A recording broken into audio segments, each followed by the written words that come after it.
Okay, so moving on to the next element. It's this nice evergreen.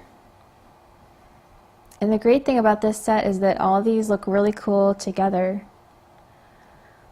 Okay, so I've gone ahead and glued all of the comb-shaped pieces together, going from smallest to largest. And I've gone ahead and also glued the stem together so that I've got my nice sturdy stem. And now I'm just going to put a line of glue down, not down the whole way because I know it's going to get messy if I do that. There's going to be glue flying all over the place and on my arm, and so I'll just do like 4 or 5 inches or whatever. And I'm just going to start at the top, and actually just for added security I'm going to put a little line of glue on that first needle and get a good sturdy start to my evergreen branch. So I'm going to keep it at a very slight angle because I have a long way to go with all these needles, and just carefully and tightly wrap it around. And again, I'm getting this a little gluey, messy. You can certainly be a little more careful than me when you do it, but it does dry pretty clear, so it should be fine. And just add a little more glue when you get to the end of your strip of glue. And now the cool thing about this is if I feel like it's getting a little loose, or if I'm running out of space on my stem, I just like this, just push it up a little bit, and that totally works. So just continue wrapping it down, pushing it up when you need to, and just continue all the way down. And this is how it's going to look. Now for these, I've bent the needles away from the stem a little bit after I'm done. And then of course, as you can see, I also took a little bit of white paint and just brushed it on the ends of the needles. And you don't have to be an expert painter whatsoever, just brush it on there and it looks cool like snow. It also adds a little contrast and dimension. Okay, so for the next evergreen branch, this is with the long needles. We've got the same type of stem here, and really the same sort of method of doing this. This one takes a little bit less time. And this one by itself might not be the most exciting, but with some of the other elements, it looks so cool. It's one of my favorite things when I see in the winter is when there are like groupings of different kinds of evergreens together. They just look so nice together. Okay, so I'm going to just start wrapping this like I did the last one. And just, like I said before, just make it nice and tight. And just carefully go all the way down with your glue.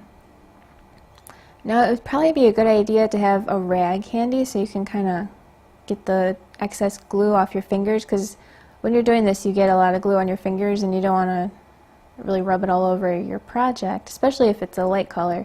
You won't really be able to see it on this because it's a nice dark green, but if it was any lighter you might see little dirty finger marks on there. So now at the end I'm just going to add a little strips of glue at the base of the needles to kind of reinforce it, because it's starting to get a little harder to wrap around, just because this one's just a little different. It gets a little fatter quicker. And if I needed to, I could certainly push it up like I did on the last one. I don't need to now, but you could. And just keep twisting it around and just hold it so it's nice and secure. And just like the last one, if I wanted to add a nice touch, I could put some white paint, just some plain white craft paint, some acrylic paint, and just brush it on there. And again, you don't need to be an expert painter, just throw it on there. And they look nice together. And now for the ferny evergreen. Now this one I know isn't necessarily very 3D, but it just looks really cool with the other elements. So I could leave it flat, or I could just bend the little pieces in different directions, just to give it a more natural look. Some of them down, some of them up, and just whatever. And again, this one's going to look really cool with the other evergreens and with the poinsettias. So that's that. 3 different sizes. Alright, so moving on to the holly and the berries. I'm just going to get my leaves and my berries. Now for this, I'm going to take my upside down mouse pad and I'm going to take my stylus. It's kind of hard to see the leaves, but they're there. Take my stylus and just lightly rub down the middle, because I'm going to be folding these in half and I want to make sure that I get a nice clean fold and that I don't accidentally fold it off center. That's kind of optional, but it just ensures that I get a nice fold right down the center. And just go ahead and fold them in half like this and kind of bend the end a little bit down just to look a little more natural. And just do that to all the leaves. And then I'm going to take my stylus and do the cup method in the center to give it a little more dimension. Now I'm just going to glue my berry base down there in the center. And then the berry tops, I'm going to do my cupping technique on them so they give more of a three-dimensional look.